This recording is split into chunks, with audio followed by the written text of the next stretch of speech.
जिंदगी भी एक अजीब हकीकत है, इंसान को कैसे नए मोड़ पर ले जाती है। ऐसे मोड़ जहां इंसान का तसव्वुर भी नहीं होता, लेकिन वतन की हुर्मत और हिफाजत के लिए वक्फ होना जिंदगी की हकीकतें आश्कार कर देता है।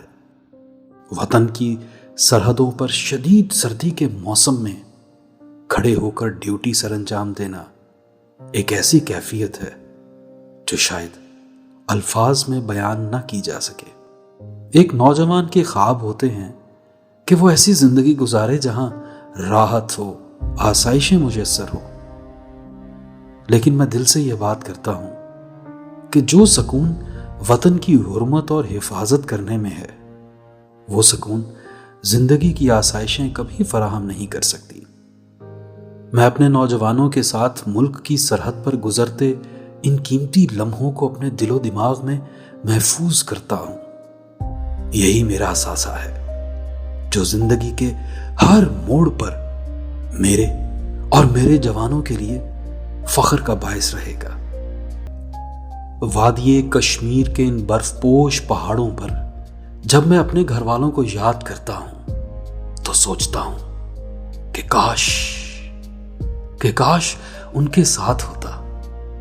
लेकिन जब अपने जवानों को देखता हूं कि कैसे सुकून के साथ वो हंसते मुस्कुराते अपने घरों से दूर वतन का दिफा कर रहे हैं, तो उनकी ये खुशी देखकर मैं सोचता हूं कि ये नौजवान ही मेरे घर वाले हैं। मैं अपने अजीम वतन पाकिस्तान के नौजवानों से भी कहता हूं कि वतन की खिदमत के लिए हर एक का अपना किरदार है।